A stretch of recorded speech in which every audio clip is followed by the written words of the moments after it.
Hi hello అందరికీ నమస్కారం. కథల పల్లకి ఛానల్కి స్వాగతం. ఇప్పుడు మనం జాబిల్లి కోసం పార్ట్ 74 విందాం. ఇంతకీ ప్లాన్ నీతో ఎగ్జిక్యూట్ చేయించిన మహానుభావుడెవరు? అతని వైపు నిశితంగా చూస్తూ అంది వర్షిణి. వర్షిణి మాటలకి బాంబు పడ్డట్టుగా అదిరిపోయాడు అతను. ప్లాన్ ఏంటి? మీరేం మాట్లాడుతున్నారో నాకు అర్థం కావడం లేదు మేడం. ఆమెనేదేంటో తనకు అర్థం కానట్టుగా అన్నాడు అతను. అదే, నీ వెనకాలుండి నిన్ను నడిపించే కథానాయకుడు ఎవరా అని అడుగుతున్నాను సీరియస్గా అంది వర్షిణి. నా వెనక ఎవరూ లేరు, ఏ ప్లాను లేదు. నేనే డబ్బు మీద ఆశతో చైర్మన్ సార్ ఎలాగూ పట్టించుకోవడం లేదు కదా అని నాకు అవకాశం వచ్చిందని కొట్టేశాను. అంతేకాని నా వెనకాల ఎవ్వరూ లేరు భయంగా అన్నాడు జగదీష్. నువ్వు చెప్పే కాకమ్మ కథలు నమ్మడానికి నేనేం చిన్నపిల్లని కాదు. అన్ని 100 కోట్లు ఒక్కడవే కొట్టేశావంటే నమ్మేంత మూర్ఖురాలిని కాదు. మనీ కొట్టేయడమే కాదు, ఇంకా కంపెనీలో ఏమేం చేశారో చెప్పేస్తే నీకే మంచిది జగదీష్ గంభీరంగా అంది వర్షిణి. నా వెనకాల ఎవరూ లేరు. చైర్మన్ సార్ నన్ను నమ్మి నాకు పవర్స్ ఇచ్చారు. ఆయన ఎలాగూ పట్టించుకోవడం లేదు కదా అని అత్యాశతో డబ్బులు కొట్టేశాను. ఇది ఎలాగూ బయటపడదు, నేను మేనేజ్ చేస్తాను కదా. అకౌంట్ డిపార్ట్మెంట్ నా చేతిలో ఉంది కాబట్టి ఆడిటింగ్ జరిగినా పెద్దగా బయటపడదని నేనే పని చేశాను మేడం. దీని వెనక ఎవ్వరూ లేరు. ఇంకా నేను ఏ పనులు చేయలేదు, మనీ మాత్రమే కొట్టేశాను అంతే అన్నాడు జగదీష్. అవును, నువ్వు ఏ కంపెనీని హ్యాండిల్ చేస్తావు? డాడీ నీకు ఏ కంపెనీ చూడమని చెప్పారు అని అడిగింది వర్షిణి. నన్నెందుకు అడుగుతోంది? అన్నీ తెలుసుకునే కదా వచ్చింది అనుకుంటూ ఫార్మా మేడం అన్నాడు. మన గ్రూప్ ఆఫ్ కంపెనీస్లో one of the leading company. దాదాపు మనకు వచ్చే ప్రాఫిట్లో 40% ఈ కంపెనీ నుంచే వస్తాయి. అంత ముఖ్యమైన కంపెనీని మీ చేతిలో పెట్టారన్నమాట డాడీ. మరి డాడీ అంత నమ్మినప్పుడు నువ్వేం చేశావు సూటిగా చూస్తూ అడిగింది వర్షిణి. జగదీష్ తలదించుకున్నాడు. తలదించుకుంటే సరిపోదు జగదీష్, ఈ పనికి మిమ్మల్ని ప్రోత్సహించిన వాళ్ళు ఎవరు?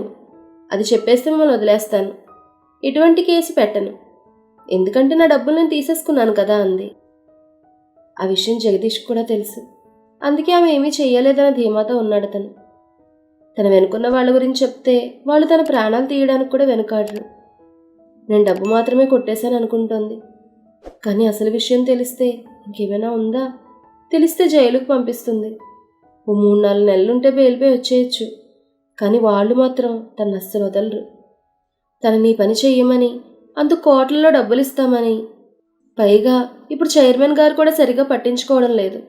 వాళ్ళ ఆవిడకి ఏదో హెల్త్ ప్రాబ్లం అంట కదా, ఆవిడని చూసుకోవడమే సరిపోతుంది. వాళ్ళ బామ్మద్ది కూడా ఈ కంపెనీ గురించి పెద్దగా పట్టించుకోడు. ఎందుకంటే అతని బిజినెస్తో మరియు వీళ్ళకున్న మిగతా బ్రాంచెస్ చూడడంతోనే సరిపోతుంది అతనికి. కాబట్టి నువ్వు ఆ కంపెనీలో కూడా డబ్బు కొట్టేయచ్చు, నీకు 2 విధాలా లాభం. ఎలా కొట్టేయాలో మేం చెప్తామంటూ తనకు ఆశ చూపెట్టారు. మొదట తను ఒప్పుకోలేదు. చైర్మన్ గారు ఎక్కడో ఉన్న తన పైకి తీసుకొచ్చి ఇంత మంచి పోస్ట్ కట్టబెట్టారు తనకి. ఆయనకు ద్రోహం చేయడానికి తన మనసు ఒప్పుకోలేదు. కానీ వాళ్ళు పదే తన చుట్టూ తిరిగి తనకు ఆశ పెట్టడంతో తను కూడా ఇలా ఎంతసేపు ఒకరు కింద పనిచేస్తూ బ్రతకడం, ఆ డబ్బు కొట్టేస్తే తానే ఒక చిన్న కంపెనీ పెట్టుకుని దర్జాగా బ్రతకచ్చు అనుకున్నాడు. కానీ ఇలా జరుగుతుంది అనుకోలేదు. అకౌంట్స్ డిపార్ట్మెంట్ ఎలాగో తన చేతిలో ఉంది కదా అన్న ధీమా. కానీ అందులో ఒక పిల్ల మాత్రం ఏదో ఫ్రాడ్ జరుగుతోందని తన అపాయింట్మెంట్ కోసం తెగ తిరిగేది. కానీ తను తప్పించుకునేవాడు. ఆ పిల్ల ఇంకొక మేడం కూడా తన అపాయింట్మెంట్ కోసం అడిగింది, కానీ తను ఇవ్వలేదు. ఈ 2 లేడీస్తోనే చిక్కొచ్చి పడింది. అది తప్ప తనకు అక్కడ వచ్చిన ప్రాబ్లమేం లేదు కాబట్టి ధీమాగానే ఉన్నాడు. కానీ హఠాత్తుగా చైర్మన్ గారు కూతురు వచ్చి బాధ్యతలు తీసుకుంటుందని, వచ్చిన 2వ రోజే తను చేసిన పని బయటపడుతుందని, కానీ ఇంత పగడ్బందీగా తను పట్టుకుంటుందని అస్సలు ఊహించలేదు.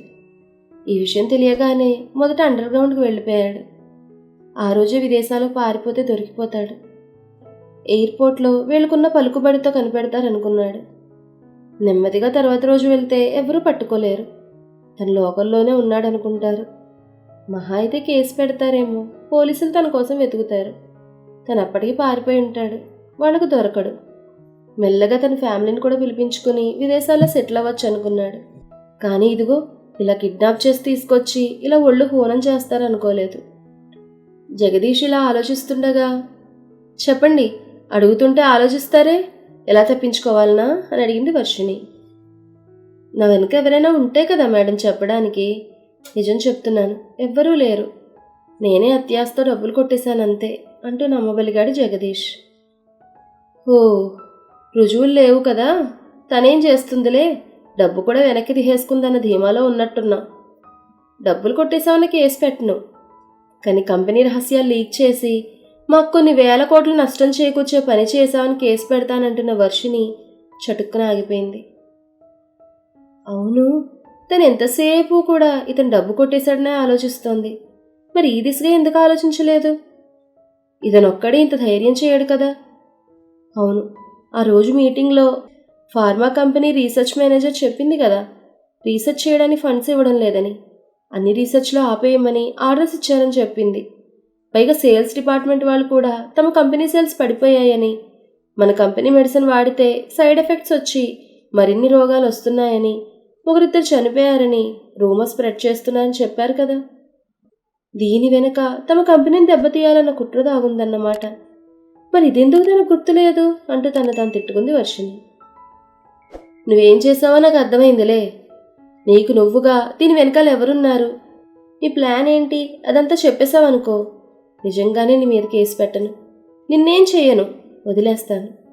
అంతేకాదు, నువ్వు విదేశాల్లో సెటిల్ అవ్వడానికి కావాల్సిన ఏర్పాట్లన్నీ చేస్తాను, ఆలోచించుకో అంది వర్షిణి. వర్షిణి ఆఫర్కి అతనికి ఆశ పుట్టినా తన వెనకాలన్న వాళ్ళని తలుచుకుంటే భయమేసింది అతనికి. తనని ప్రాణాలతో వదలరు వాళ్ళు. తన్నే కాదు, తన ఫ్యామిలీని కూడా వదిలిపెట్టరు. అంత దుర్మార్గులు వాళ్ళు అనుకుంటూ, నిజం చెప్తున్నాను మేడం, నా వెనకాల ఎవ్వరూ లేరు. నేను కంపెనీ రహస్యాలు లీక్ చేయడం కానీ అమ్మడం కానీ ఏమీ చేయలేదు. కావాలంటే ఎంక్వైరీ చేసుకోండి. డబ్బులు మాత్రమే కొట్టేశాను అంతే. మీరు నమ్మినా నమ్మకపోయినా ఇదే నిజం అన్నాడు జగదీష్. నువ్వు ఇలా అడిగితే ఎందుకు చెప్తావంటూ హర్ష వైపు చూస్తూ, హర్ష, ఇతని నోటి నుంచి నిజం ఎలా కక్కిస్తావో నాకు తెలియదు. ఈవినింగ్ వచ్చేసరికి ఇతను ఏం చేశాడో, మా కంపెనీని దెబ్బతీయడానికి రూమర్ స్ప్రెడ్ చేసింది ఎవరో, ఈ కుట్ర వెనక ఎవరున్నారో నాకు తెలియాలి సీరియస్గా అంది. అలాగే మేడం, మీరేం కంగారు పడకండి. ఈవినింగ్ కల్లా మొత్తం నిజాలన్నీ కక్కిస్తాను. వీడు కాదు, వీడి తల్లో జేజమ్మ చేత నిజాలు చెప్పిస్తాను. మీరు కంగారు పడకండి అన్నాడు హర్ష. ఓకే హర్ష, నాకు టైం అవుతోంది, నేను బయలుదేరుతాను. కానీ నాకు నిజం తెలియాలి. నీ మీద నమ్మకంతో ఈ బాధ్యత నీ మీద పెడుతున్నాను. I hope you can understand అంది వర్షిణి. చెప్పాను కదా మేడం, మీరు ఎటువంటి అనుమానం పెట్టుకోకండి. నాకు అప్పచెప్పారు కదా, నేను చూసుకుంటానన్నాడు హర్ష. జగదీష్, చివరిసారిగా నీకు అవకాశం ఇస్తున్నాను. ఉపయోగించుకుంటావో లేకపోతే హర్ష చేతుల్లో చావు కొని తెచ్చుకుంటావో నీ ఇష్టం అంటూ బయటకు వచ్చేసింది వర్షిణి. ఆమె మాటలకి జగదీష్లో భయం తొంగి చూసింది. కానీ ఈ హర్ష కొడితే 4 దెబ్బలు కొడతాడు, ఎలాగో భరించొచ్చు. కానీ వాడు ప్రాణాలే తీసేస్తారు కదా. ఎట్టి పరిస్థితుల్లోనూ నోరు మెదపకూడదు దృఢంగా అనుకున్నాడు జగదీష్. ఆమెను అనుసరించాడు హర్ష. మీరుండండి హర్ష, నేను వెళ్తానంది. ఇట్స్ ఓకే మేడం అంటూ కారు వరకు వచ్చాడు అతను. వర్షిణి రావడంతో అలర్ట్గా ఉన్నవాళ్లు కార్ డోర్ తెరిచారు. వర్షిణి కూర్చుంది. మరో 15 గంటలో కారు ఎయిర్పోర్ట్లో ఆగింది. అప్పటికే అక్కడ రమేష్ ఆమె కోసం వచ్చి వెయిట్ చేస్తున్నాడు. ఆమెను చూడగానే విష్ చేశాడు రమేష్. ఆమె కూడా తిరిగి విష్ చేస్తూ, అక్కడ వాళ్ళకి ఇన్ఫార్మ్ చేశావా రమేష్ మనం వస్తున్నట్టుగా అని అడిగింది. చేశాను మేడం అన్నాడు. తనతో పాటు వస్తున్న రాజును ప్రసాద్ను చూస్తూ, ఇంకా మీరెక్కడికి? రమేష్ ఉన్నాడు కదా, నేను ఎక్కేస్తాను. అవసరం లేదు, నేను ఈవినింగ్ వచ్చాక వచ్చే ముందు మీకు కాల్ చేస్తాను, అప్పుడు ఎయిర్పోర్ట్కి రండి అంది. లేదు మేడం, మేము కూడా మీతో వైజాగ్ వస్తున్నాం, చైర్మన్ సార్ ఆర్డర్ అన్నాడు రాజు. దాంతో వర్షిణి ఆశ్చర్యపోతూ, నాతో పాటు మిమ్మల్ని కూడా వెళ్ళమన్నారా డాడీ? మరి ఫ్లైట్ టికెట్స్? అయినా డాడీ ఎందుకు ఇలా చేస్తున్నారు చిరాగ్గా అంది. మీ సెక్యూరిటీ కోసం మేడం, ఆల్రెడీ రమేష్ మా ఇద్దరికి కూడా టికెట్లు బుక్ చేశాడన్నారు. దాంతో ఆశ్చర్యంగా రమేష్ వైపు చూసింది.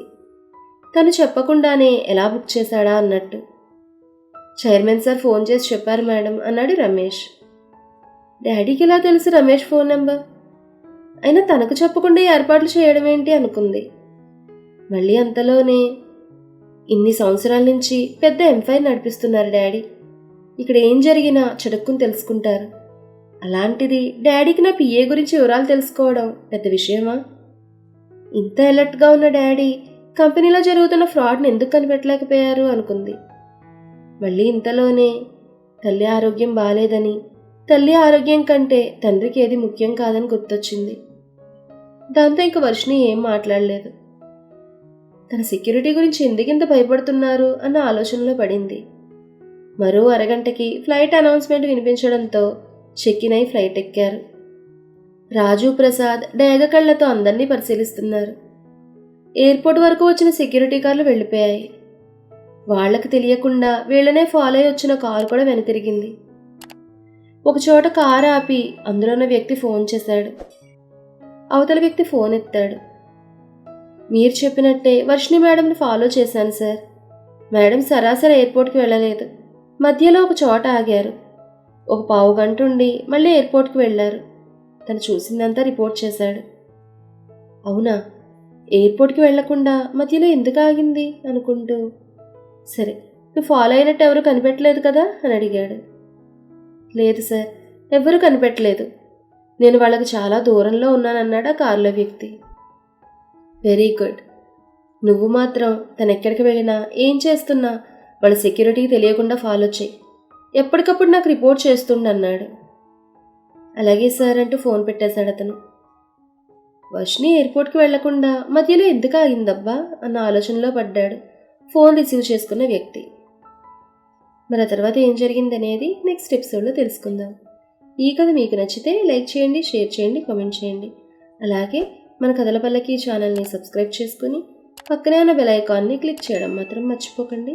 ధన్యవాదాలు.